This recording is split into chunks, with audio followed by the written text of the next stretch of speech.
world of cable news screaming and social media echo chambers, it's easy to lose the signal in the noise.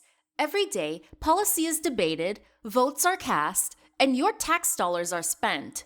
We cut through the headlines to bring you the critical context you need, focusing on what's really going on in news and politics. Welcome to the Analytical Iowan Podcast. This is your daily dose of fact-driven politics. Let's analyze today's news. Here's Eric. And we are back here on the Analytical Iowan Podcast. It is Wednesday, January 28th, as I am recording this. We got a lot to talk about because there's always a lot to talk about. Now, we got some things going on here in the world of news and politics.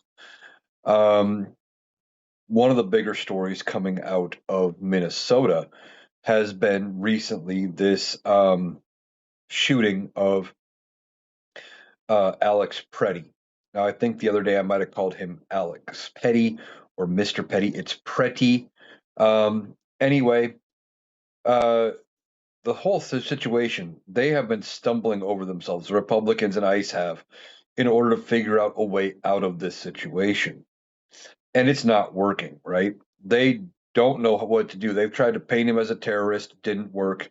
They tried to say, well, he had a gun, but all angles and all videos clearly prove the gun was holstered and not removed from its holster until after he was taken to the ground. It was removed by ICE, and then he was shot. And they're trying to figure out a way how to get out of this. Now, they've already demoted Greg Bovino, which is a step one, and they're looking at other scapegoats. Well, multiple people could end up being the scapegoat for this administration. And it could start with either Kristi Noem or Stephen Miller.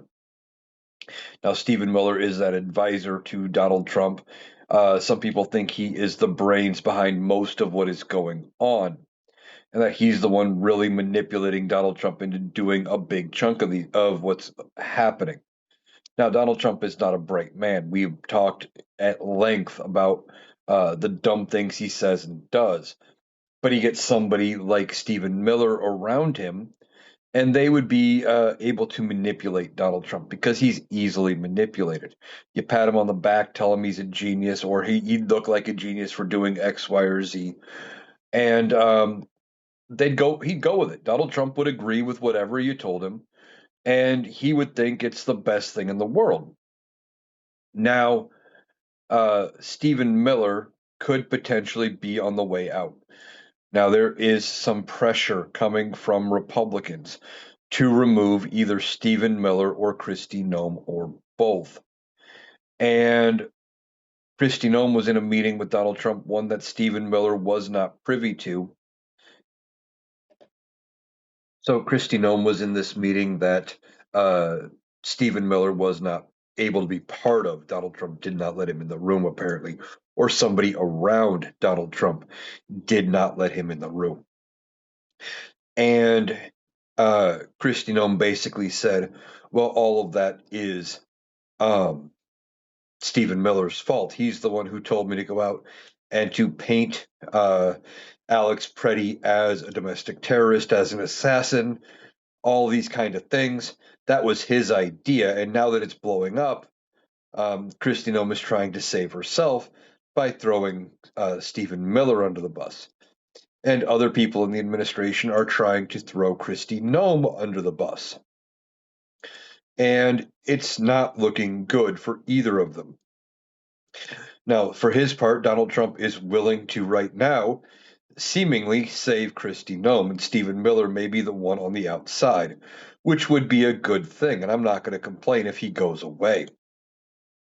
But that being said, Stephen Miller still could hold a lot of sway, even if he's not part of the official administration, depending on if Donald Trump still listens to his advice.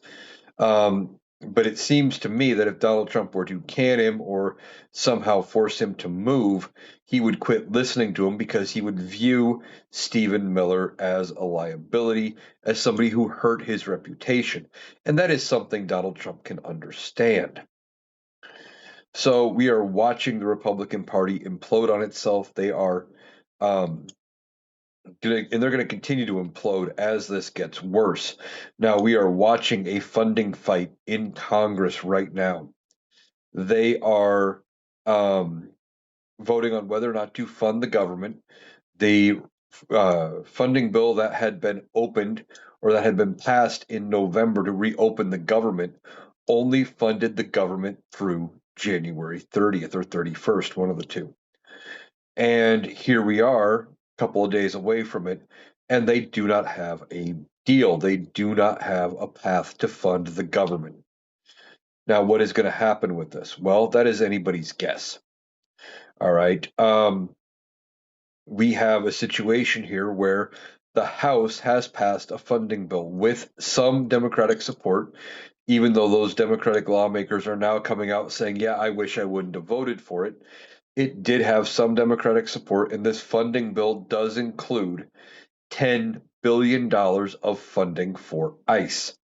Um, Now, if this bill does not pass, would this prevent ICE from doing what they are doing? No.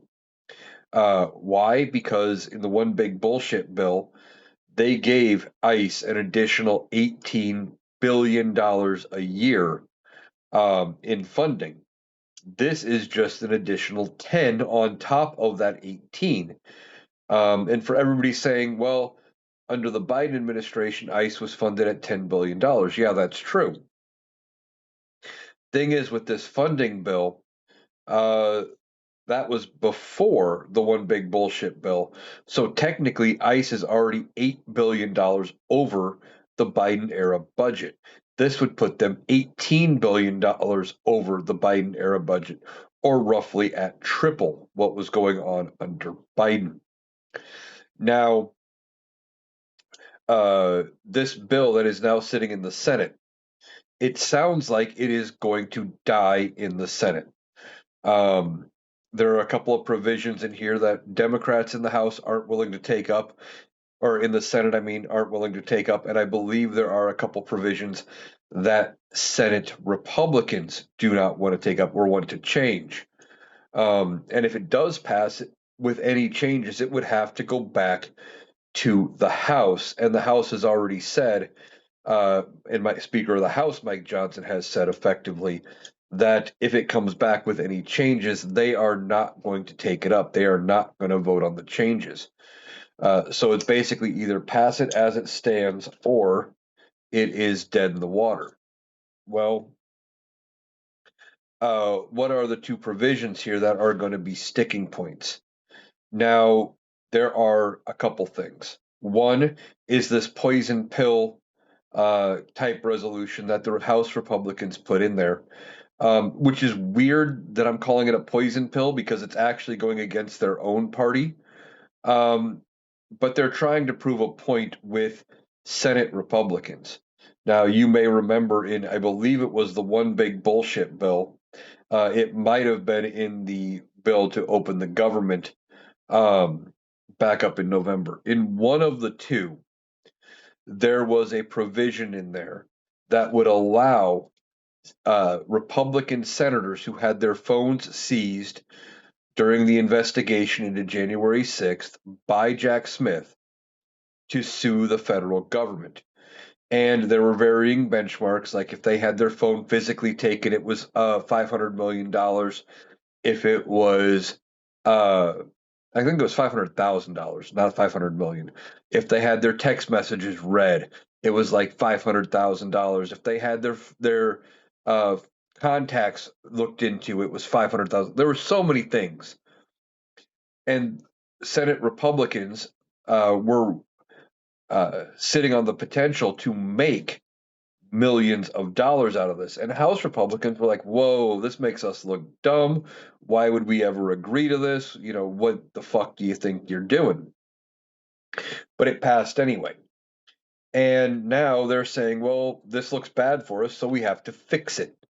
So how are they going to fix it? Well, they put a provision in this federal funding bill to make it so that um, the House or the senators no longer can qualify for those kind of payments from the DOJ.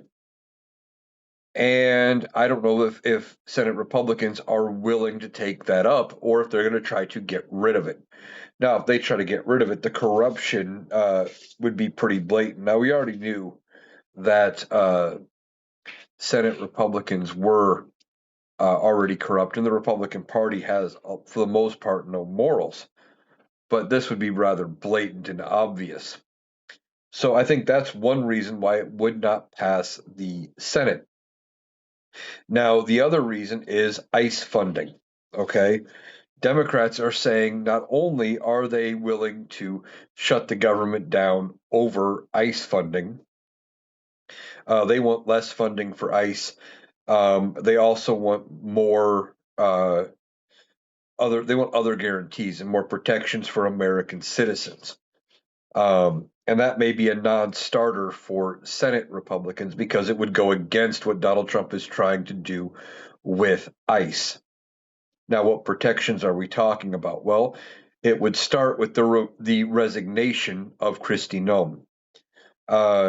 Senate Democrats are in talks with the White House saying, well, you want this budget to pass and you want to keep the government open and avoid a second government shutdown in the same fiscal year, then you need to play ball with us and you need to go ahead and get rid of Kristi Noem.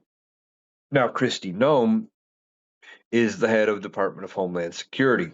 She is the head that oversees ICE. So ultimately, everything that goes wrong with ICE lands at her feet. And that's why Democrats are asking for her resignation. Is they're saying, well, ultimately, this is all your fault anyway, so you should own up to it and be gone. And that would solve part of the problem, right? Removing Kristi Noem does fix part of the equation, but it doesn't fix the whole equation. There's still a whole issue about things that are going on in the government. And there's other things that would need to be fixed. Now, what else are they looking for beyond getting rid of Kristi Noem? There's a few other things.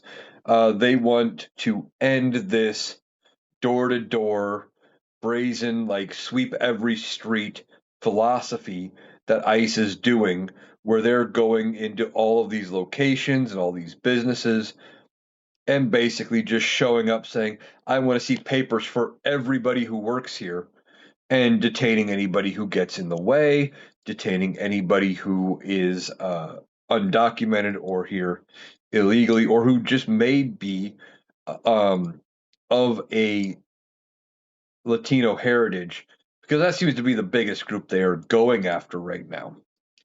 Um, this is one of the things that they want to stop. The Democrats are saying if you want any kind of a deal, we need it in writing in this law that they can no longer do that. Something else they want to put in, and the way I understand it is it would include changing the penalties for ICE to do this. They want to add in that they have to have judicial warrants in order to enter people's homes. Now, for the most part, they are trying to, with some internal guidance, say they don't need judicial warrants to go into your home. Just, oh, we suspect there's somebody in there and break down the door. That has never been a thing. That has not been allowed under the Fourth Amendment, search and seizure. That would be considered unreasonable and has been numerous times by the courts. They have ruled it repeatedly unconstitutional.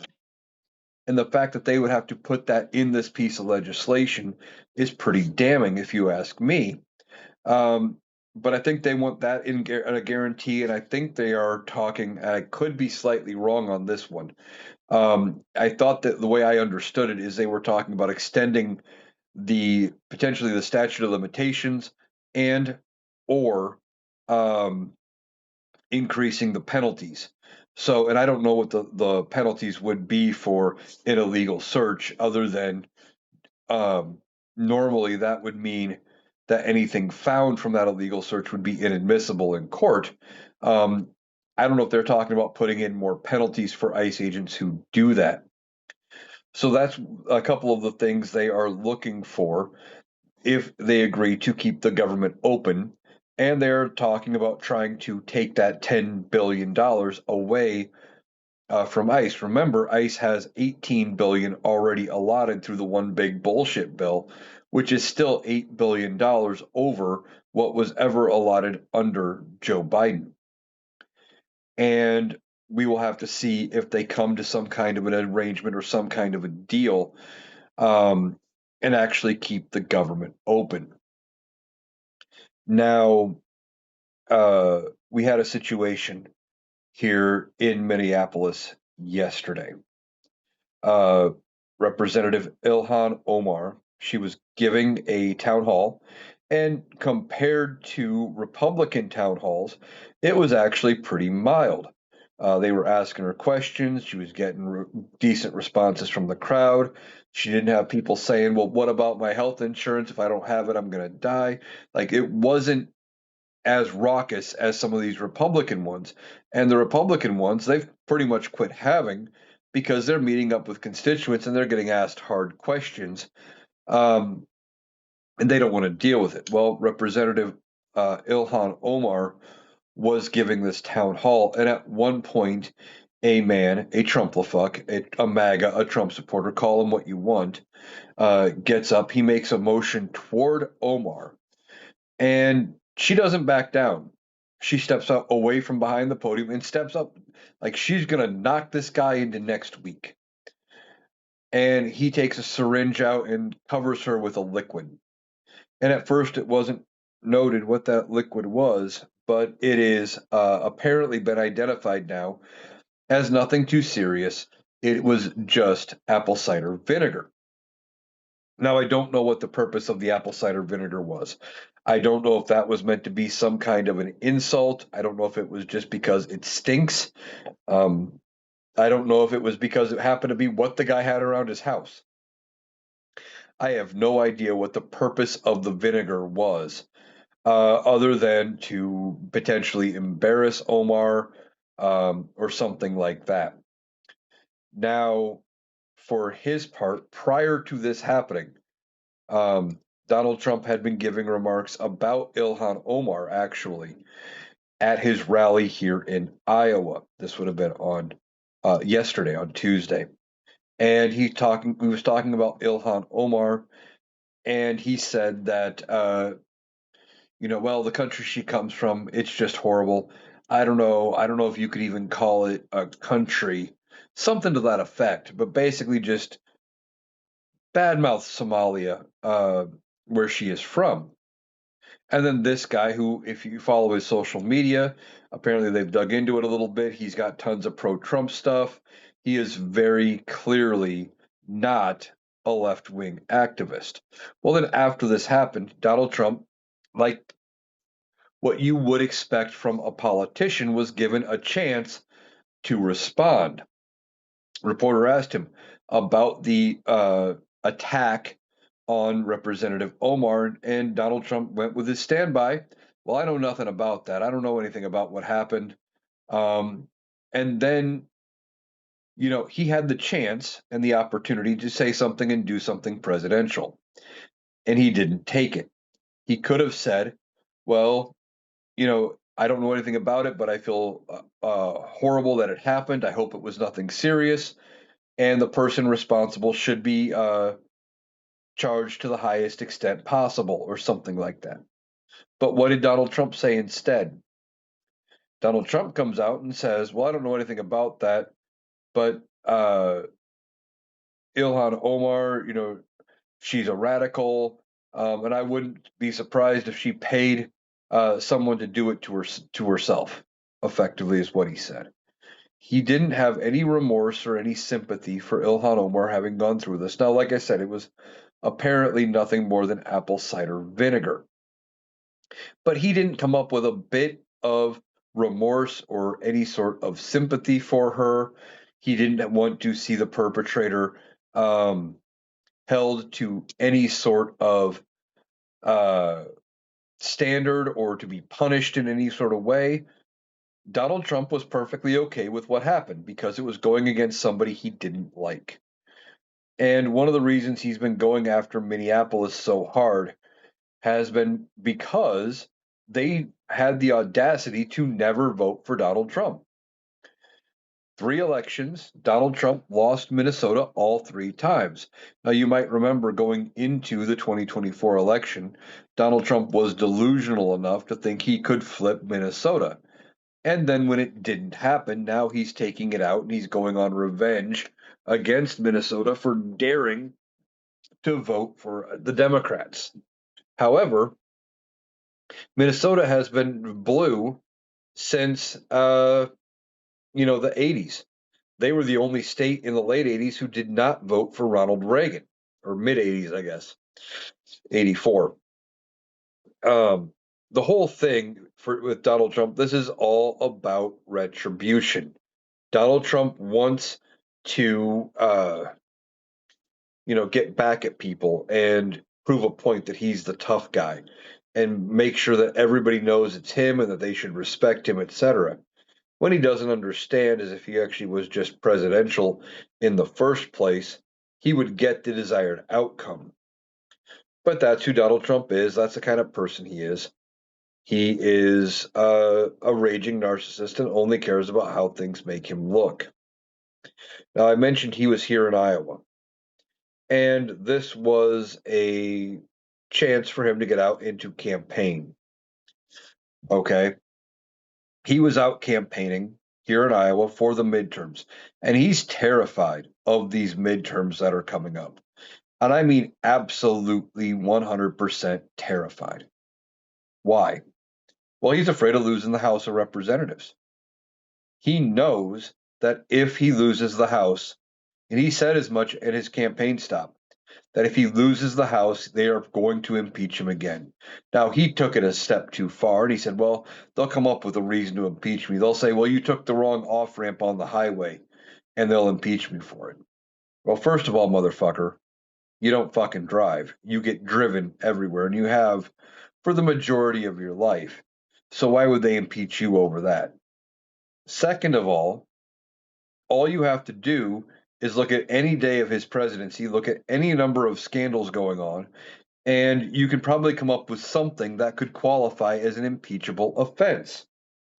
Donald Trump just doesn't realize it, right?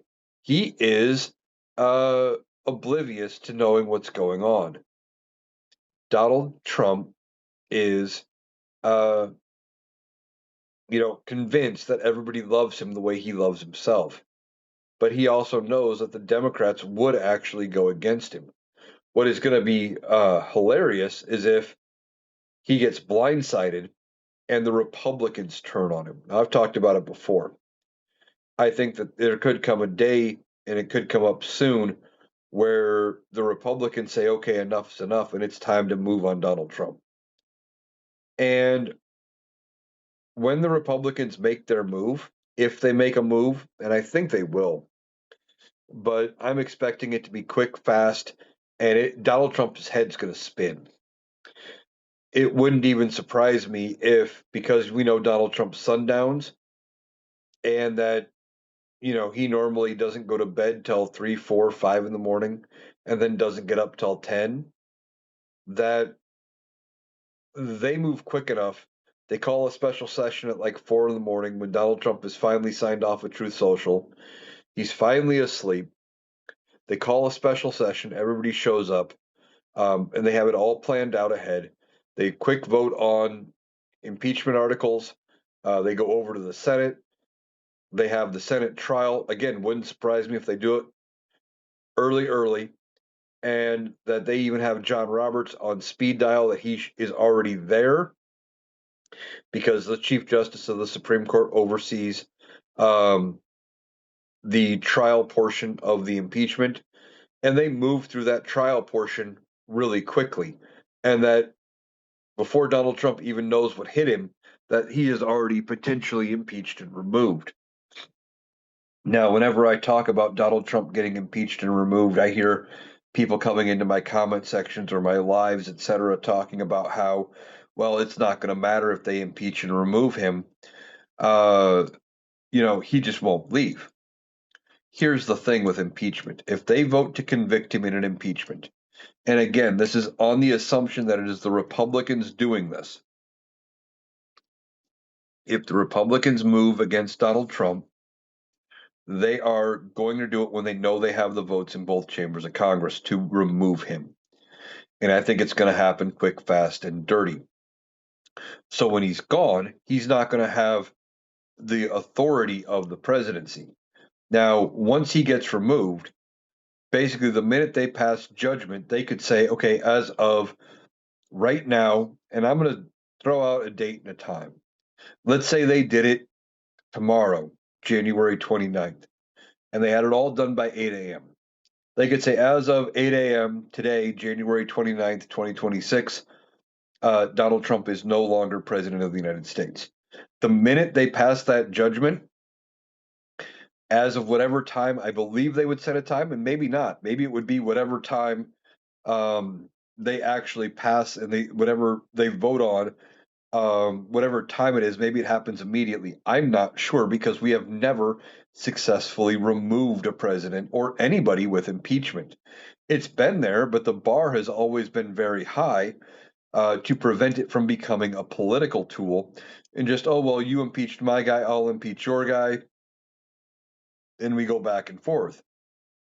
Now, that didn't stop the Republicans from trying to impeach Joe Biden over nothing. But because the threshold was so high, it never happened. Now,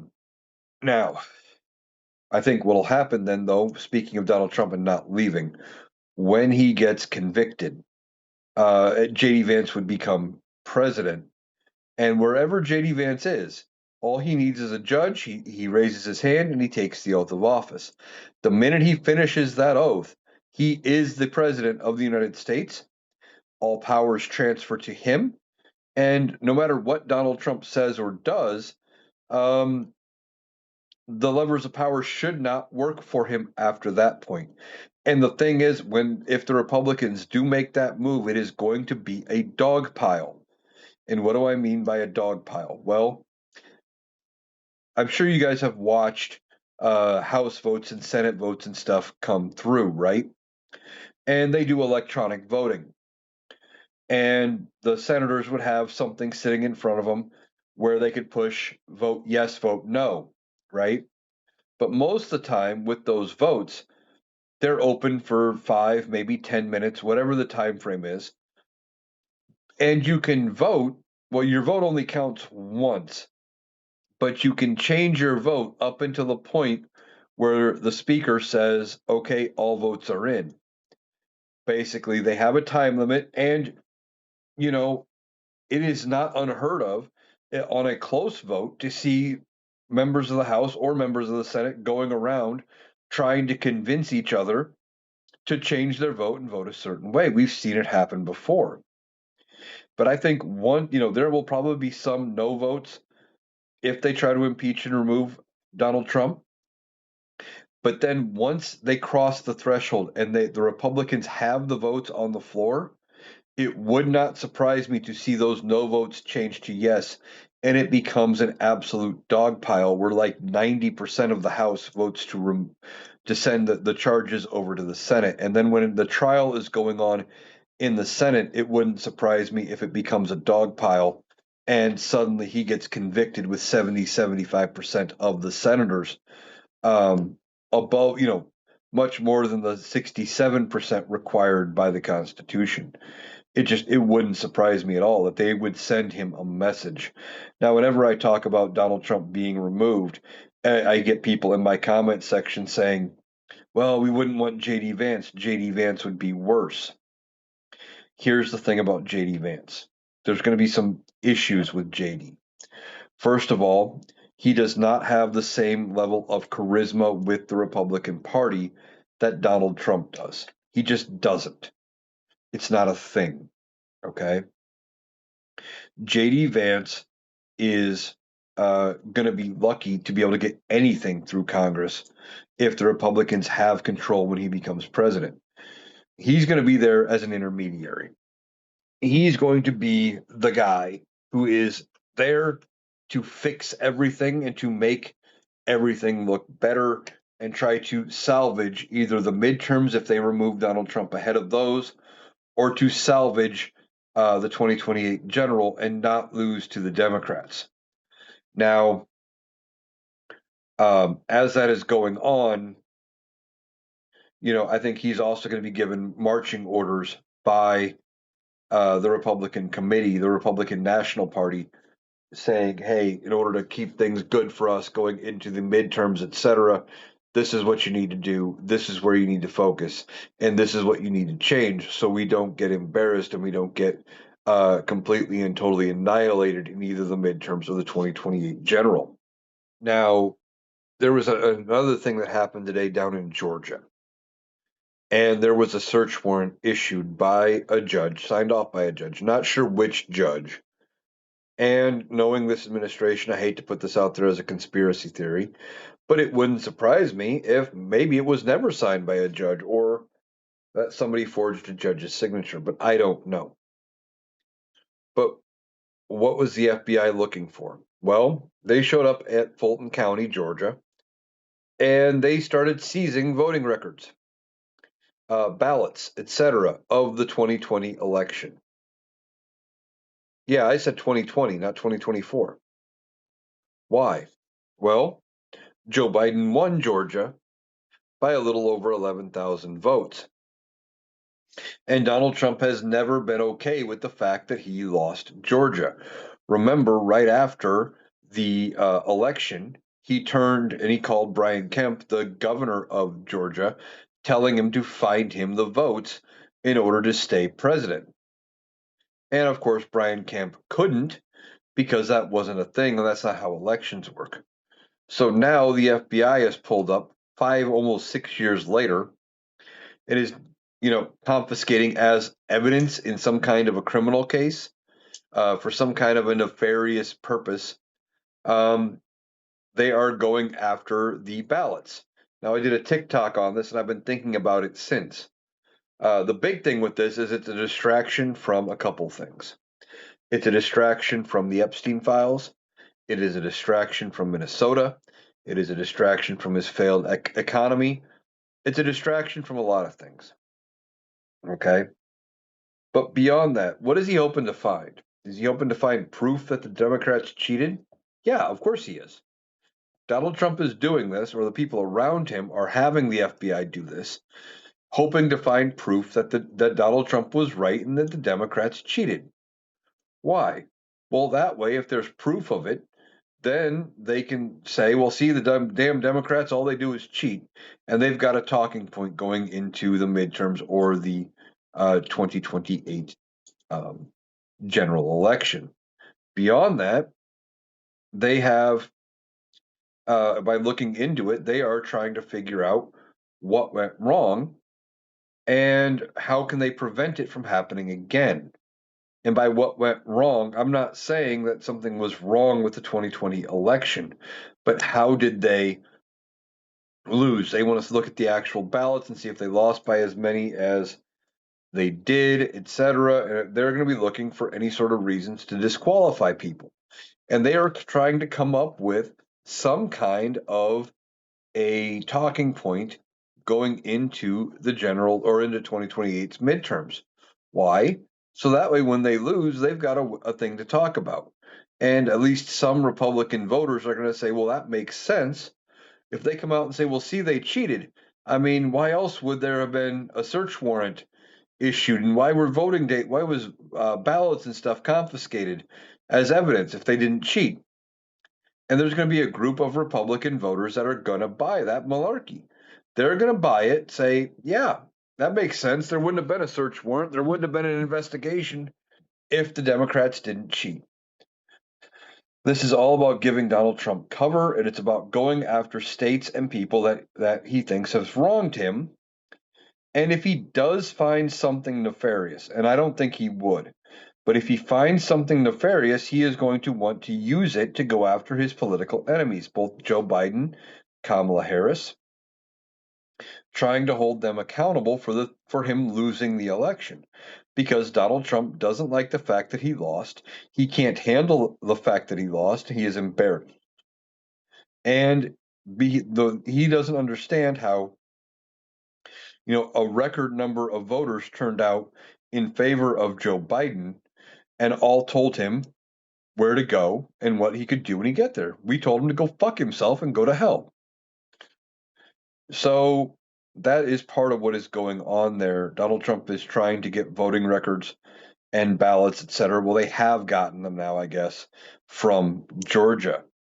And if it turns up that these the warrant and stuff, if it ends up being that it was not legit, that would be a huge problem for this administration. Okay, now we're going to go back to Minneapolis for a little bit.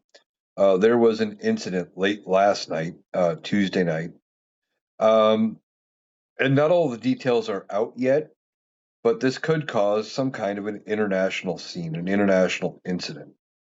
Now, what am I talking about? Well, apparently ICE was chasing two Ecuadorian nationals.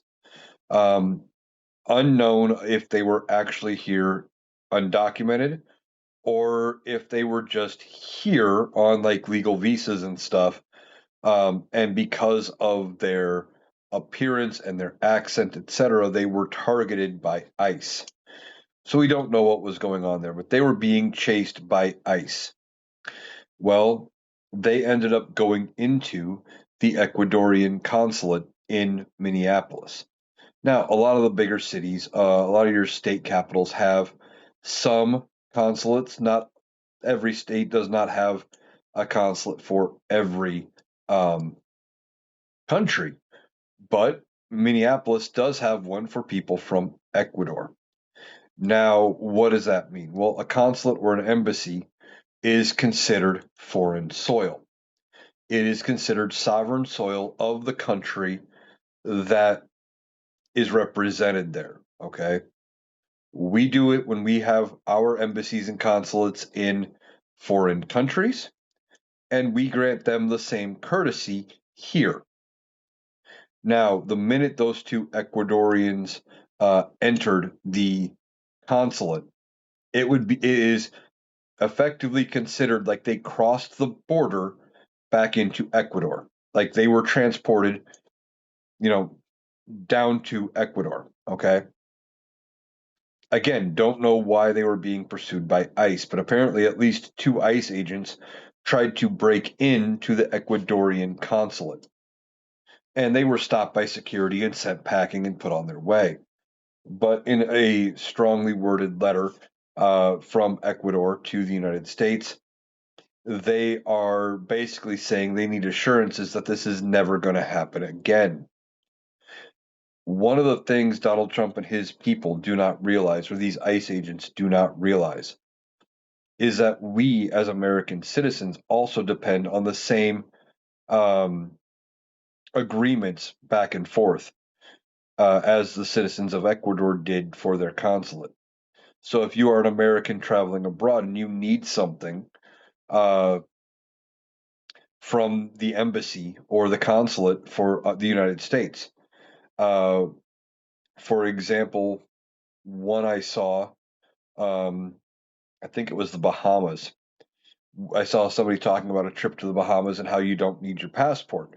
As long as you make it back to your cruise, you're fine. But they did something screwy and they didn't make it back to the cruise ship or they got kicked off the boat or something like that. And then they had to go and get a flight home. Well, then they would need their passport. And they didn't have a passport, it was on the boat, or they never had one, or whatever the case may be. So when you go to the ambassador in a foreign country, you are now entering American soil. And if for whatever reason you are being chased by their police department, their immigration officials, you would want the same courtesy for them to treat it like American soil. And, you know, we have seen instances where bad things have happened to our embassies in foreign countries, and we have taken drastic measures in response because it's like attacking American soil. It would be no different than, say, pulling up on the eastern seaboard. Well, this whole situation is a just another example of how out of control ICE is. And as we were talking about earlier, it's one of the reasons why Democrats, above and beyond just the fact that ICE is killing innocent civilians when they shouldn't be engaging with American citizens at all. It's just another reason why ICE is being looked at as a way to cut funding and try to scale them back so they are not doing these high scale and these high stakes missions all the time. Now, uh, when it comes to this, Ecuador is basically so far just asking for assurances that it won't happen again and maybe an apology. For their part, both DHS and the State Department have not responded to any of the claims of this going on. And I'm not surprised. They don't know how to respond to this, I don't think, because of how egregious it is. The best thing they could come up with or probably do is say, well, the people that were there have been disciplined and it won't happen again because they are no longer part of ICE. And they could probably do that regardless of whether or not that was true. But it would be something, right? It would be a step in the right direction. But I haven't even seen that they've done any sort of olive branch or trying to smooth this over. Now, in a court filing yesterday, there was something filed by Pam Bondi, the Attorney General, in this case, in one of the cases regarding the Epstein files. And they are trying to get, well, varying groups are trying to use the courts to force the DOJ to turn over the remainder of the Epstein files. Now, about 99% of the Epstein files have not been released yet. They are over a month overdue for having to get all of it done. And they have barely released 1%. I don't even think they've hit 1%. So Pam Bondi in this court filing is talking to a judge, and she's like, hey, judge, there's a lot here. I don't think you realize how big and massive these files are. It's taking us thousands and thousands of hours to redact what we already have. It's going to be sometime, but we can't tell you when we're going to have this stuff released. And so far, the judge has not responded to that motion. But basically, she's saying there's too much information and we don't know how long it's going to take us to sift through. Now, that's a bit ridiculous if you ask me. They should be able to get through it, especially with computers, etc., and move rather quickly. But see, they are trying to scrub it not just to eliminate identifying information for the victims, which is the main thing they were supposed to be removing, but they're trying to eliminate references to certain people, etc., which is the only thing that explains how entire pages ended up blacked out and redacted, where not even a single word was allowed to be shown. And we know that those weren't actual, pictures, etc., because of the formatting of the page. So the whole situation is suspect.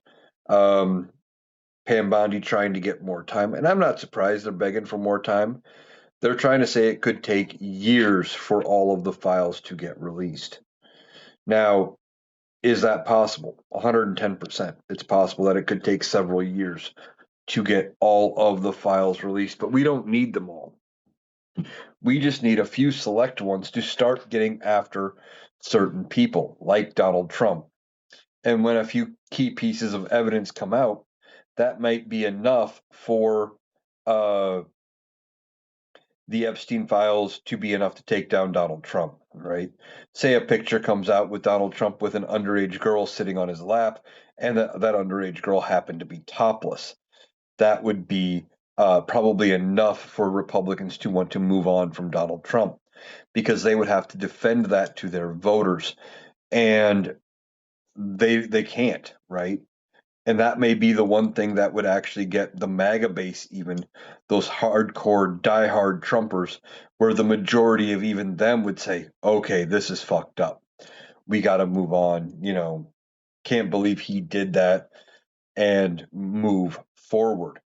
But Pam Bondi's trying to tell this judge that, well, sorry, judge, but we couldn't make the 30-day deadline, even though they had supposedly been working on and looking at the Epstein files since day one of the administration, all the way back in January 20th of 2025, and that it was December when they were supposed to have them released, and they're still saying, yeah, it's not really going to be enough time.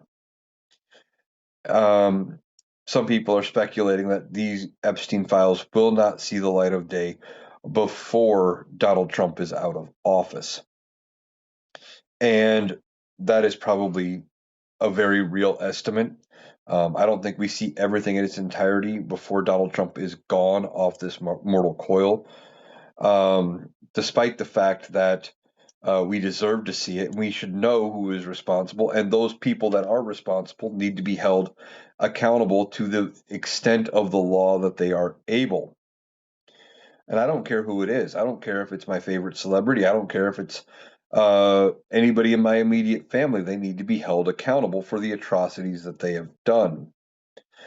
But see, Republicans don't think that way. They've been trying to cover up for the Epstein files and covering up for some very powerful people. And we don't know who those could be. Now, a couple other things came out about the Epstein files. Ghislaine Maxwell apparently is ready to start talking in exchange, of course, for her sentence being lifted and her being a free person. She said she has information and she can prove at least 25 co-conspirators. Now, she has been found guilty before of perjury, so I don't know how credible she could potentially be as far as any sort of a witness as to who the other co-conspirators could be. However, I guarantee you whatever information she has is also buried in those Epstein files, and we just need to keep digging and digging and digging until we find the truth. The other piece of news-ish that came out, I cannot remember the name of the book right now, but one of the survivors had wrote a book that was due to come out in the coming months. And she talked about being a survivor in this book, etc. And she was naming names of the clients of Epstein. And apparently, because she was naming names, etc., she has been receiving all sorts of threats and inappropriate comments and all sorts of things, enough to a whole bunch of harassment, etc., to the point where she has decided to not release the book. We were months away from getting it. Now, why would she do that? Well, she's trying to take the heat off. These people are going after her, trying to make it to the point where her life is miserable, and apparently they are succeeding. They're trying to prove that she's a liar by making her recant and do things like that, despite the fact that, she is a survivor. Now, why would she pull the book, though? Well, one, to stop the harassment and the bullying and the threats, etc. And two, she's not protected. Remember, we were talking about it before Marjorie Taylor Greene resigned from Congress, that she had been talking about reading the names of the client list on the floor of Congress. And I kept saying, well, the reason she's doing that is because she can't be sued for the things she says as a member of Congress. And this is an exact reason why the victims really haven't come forward, right? They haven't come forward and started just spewing out lists of names and dates and times and things. Despite the fact that they probably remember exactly what happened and who did what, and they could give us all of that information. They are not doing it, not to be difficult or not to be mean, but because of the retribution that could come from it, the punishment from coming forward like what this author is going through, where they are being attacked and harassed and bullied, etc., over a tell-all book that was going to release and tell the world basically what happened on Epstein Island and who it happened to and who was running it, who were some of the clients that this person, this survivor, actually interacted with, etc. And it's just a very telling tale as to why more survivors do not come forward. And it's because of stuff like this where they are facing all sorts of bullying and harassment, etc. And it just becomes a thing to where they decide it's not worth it. They are not going to continue to pursue it. Um, that's why we need the Epstein files released in their entirety. We need to be able to go through them and figure out what's where, who knows what, and when, and charge all of those people who could potentially be charged as accomplices. But Donald Trump does not want the Epstein files released, which is evident by some of the things he is trying to do, like have, you know, uh, them and Pam Bondi come out and say, that they need more time to um, keep the files, to redact them, etc. He doesn't want them to see the light of day. He doesn't want anyone to know what is in those files, and he's doing everything in his power to make that happen. And I don't want to hear Republicans say, but he was the one who signed the law. Yeah, he did that because he thought he could buy himself some more time. And since he signed that law, the 30 days where he was required to release the files has been up, and we're another 30 days past that, and now they're still saying more time. So that's what's going on with the Epstein files, etc. Lastly, I wanted to talk about TikTok. TikTok is still acting kind of funky.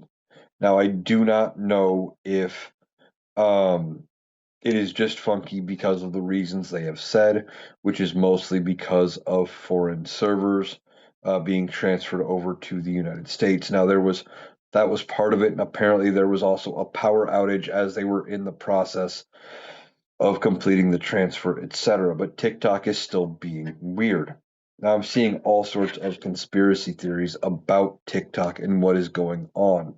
Some people suggesting that it is straight up censorship, that it is, uh, the app that they are going after left leaning creators. But then I'm hearing that creators that are never political are having the exact same problems. So I think for right now, it is um, just a problem with their rollout. But I'm also not surprised that there are problems with the rollout, considering how well they have done other things when Donald Trump has been involved. Beyond that, with TikTok, um, there has been a new social media platform I am hearing called Upscroll, I think is the name of it, or Upscrolled. I have not used it yet. I've heard about it. Apparently, it is one of the fastest growing social media platforms, and it's having some issues right now because of the increased unexpected usage because of how bad things have gotten over on TikTok. So that is something to look out for if it ends up being halfway decent and user friendly, especially if it gets added to the automation system that I currently use. That will be potentially another spot that I may end up ultimately loading up my content at. Now, I do have a profile over there. I did make one. I have not loaded any videos or anything yet, but I wanted to get ahead of it, trying to make sure I had my username and my own account. Not that I somehow got there second and wasn't able to secure my own username.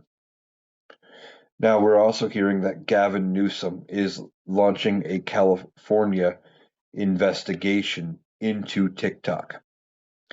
And apparently, they are looking into seeing whether anything that happened with the merger, anything with the servers being moved and everything, and with the what we were witnessing when it came to content where videos weren't being shown with the proper number of views, some videos sitting there with only a handful of views after 24 hours. all of that, if that violated any level of California law when it came to protecting free speech, etc., from media companies. Now, we'll see if Gavin Newsom's gambit plays off, if he ends up being able to do anything with that information, or if it just becomes something where it made a good soundbite.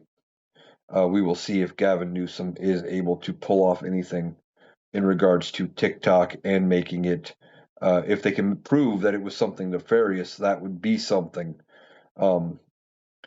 And of course, it would be another embarrassment to the administration and to Republicans as a whole, depending on what they can actually prove.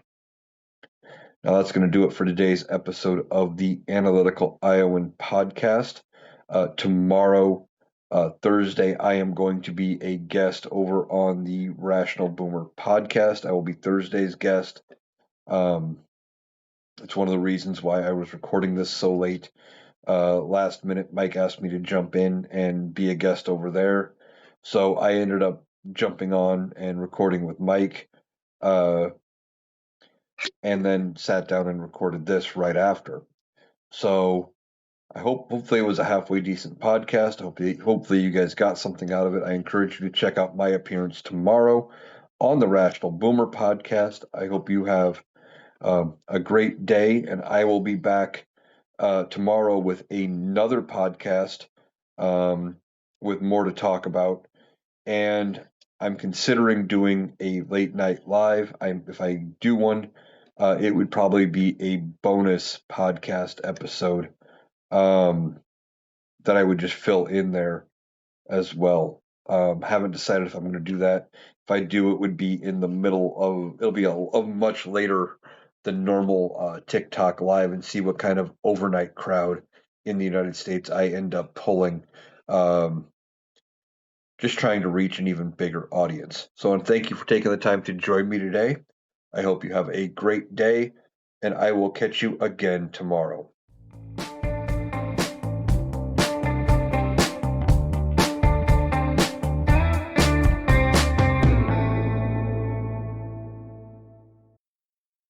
That was Eric. That does it for our analysis today. If you appreciated us cutting through the noise to get to the critical context, please make sure you're subscribed to the Analytical Iowan podcast on Spotify and YouTube. We'll be back tomorrow. Thanks for listening.